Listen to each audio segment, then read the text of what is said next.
Warangal, Khammam, Nalgonda MLC ఎన్నికల polling రేపు ప్రారంభం కానుంది. ఈ నేపథ్యంలో డీఆర్ఓ అశోక్ రెడ్డి ఆధ్వర్యంలో ఆర్జీలు సెంటర్లోని డిస్ట్రిబ్యూట్ సెంటర్ను ఏర్పాటు చేశారు.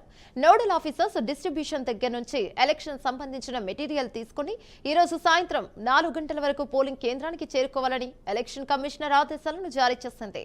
ఎన్నికల ఏర్పాట్లకు సంబంధించి మరిన్ని వివరాల కోసం ఆర్డీఓ అశోక్ రెడ్డితో మా ప్రతినిధి శ్రీనివాస్ ఫేస్ టు ఫేస్.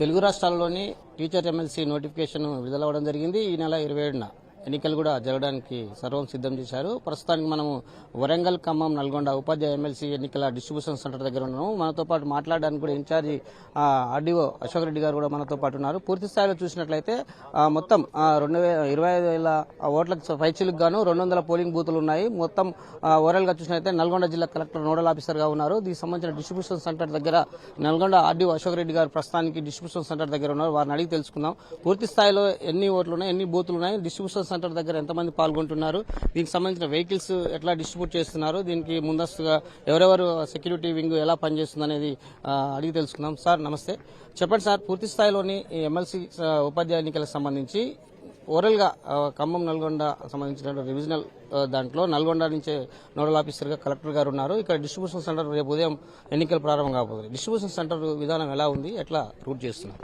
ఇప్పుడు వరంగల్, ఖమ్మం, నల్గొండకు సంబంధించి టీచర్స్ ఎమ్మెల్సీ ఎలక్షన్స్ 27వ తారీఖు నాడు అనగా రేపు 8 గంటల నుంచి 4 గంటల వరకు ఓటింగ్ ప్రక్రియ సంబంధిత పోలింగ్ కేంద్రాల్లో ఉంటుంది. మన నల్గొండ జిల్లా వరకు అయితే 37 పోలింగ్ కేంద్రాలు ఉన్నాయి. నల్గొండలో 4, మిర్యాలగూడలో 2 తప్ప మిగతా మండలాల్లో ఒక్కొక్క పోలింగ్ కేంద్రం ఉన్నది. మొత్తం పోలింగ్ కేంద్రాలకు సంబంధించి 4,683 మంది మన నల్గొండ జిల్లాలో టీచర్స్ ఎమ్మెల్సీలు ఎన్నికల్లో ఓటర్లుగా నమోదైనటువంటి టీచర్లు ఉన్నారు. ఇందుగాను మేము 13 రూట్లుగా ఏర్పాటు చేసుకున్నాం. ఒక్కొక్క రూట్కు సంబంధించి ఒక్కొక్క తహసీల్దార్ గారిని సెక్టార్ ఆఫీసర్గా చేసినాం. ప్రతి రూట్లో 2 లేదా 3 ఈ 37 రూట్లు 37 పోలింగ్ స్టేషన్లు కవర్ అయ్యే విధంగా మేము ఏర్పాట్లు చేసుకున్నాం. డిస్ట్రిబ్యూషన్, రిసెప్షన్, అదేవిధంగా నల్గొండ జిల్లా కలెక్టర్ గారే రిటర్నింగ్ ఆఫీసర్గా ఉన్నారు కాబట్టి కౌంటింగ్స్ ప్రక్రియ కూడా ఇక్కడనే ప్రారంభమవుతుంది. డిస్ట్రిబ్యూషన్స్ తో కౌంటింగ్ తో పాటుగా స్ట్రాంగ్ రూమ్ కూడా ఈ డిఆర్సీ సెంటర్ ఎక్కడ ఉందంటే state where housing corporation godown polytechnic college పక్కన నల్గొండ టౌన్ లోనే ఏర్పాటు చేయడం జరిగింది. ఈ 4,683 మంది ఓటర్లు పాల్గొనే విధంగా సంబంధిత 13 రూట్లకు సంబంధించినటువంటి పోలింగ్ సిబ్బందికి ఒక్కొక్క పోలింగ్ కేంద్రంలో ప్రిసైడింగ్ ఆఫీసర్ గారు 3 పిఓస్ ఉంటారు. వారితో పాటుగా ఒక్కో పోలింగ్ కేంద్రానికి 3 పోలీస్ సిబ్బంది రక్షణగా ఉంటారు. వీరికి సంబంధించినటువంటి మెటీరియల్ ఈసారి మనం ప్రత్యేకంగా గమనించవలసింది ఏంటంటే మెటీరియల్ కూడా ఎవరైతే తీసుకొని పోతారో వారే కట్టినటువంటి భద్రతల మధ్యన ఇక్కడ తీసుకొస్తారు. 37 పోలింగ్ కేంద్రాలకు సంబంధించి 13 రూట్ల మెటీరియల్ మీరు ఇప్పుడు చూస్తా ఉన్నారు.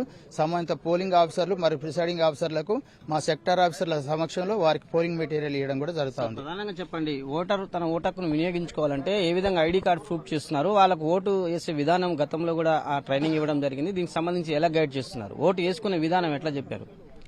ఇప్పుడు ఓటు వేసుకునే ప్రక్రియలో గౌరవ ఈసీఐ గారు 12 రకాలైనటువంటి ఐడి కార్డులు వారికి ఆ ఐడి కార్డులు చూపిస్తే మాత్రమే ఓటింగ్ ప్రక్రియలో పాల్గొనే విధంగా వారికి సూచనలు ఇవ్వడం జరిగింది. వీటిలో ఓటర్ ఐడి కార్డుతో పాటుగా ఉపాధి హామీ కార్డు కావచ్చు, వారి ఎంప్లాయీ ఐడి కార్డు కావచ్చు, అదేవిధంగా బ్యాంక్ పాస్బుక్ కావచ్చు, వ్యవసాయ పాస్ మొదలైనటువంటి 12 కార్డులు వారు చూపించాల్సి ఉంటుంది. అదేవిధంగా ఓటరు ఈసారి గమనించాల్సిన అవసరం ఏంటంటే ఈసీఐ గైడ్ లైన్స్ మేరకు వాయిలేట్ స్కెచ్ పెన్ ఇస్తాం.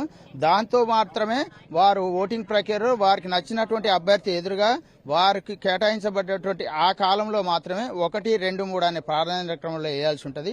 వారు 1వ ప్రాధాన్యత క్రమం సూచించకుండా 2, 3, 4 సూచిస్తే ఓటు పోతుంది.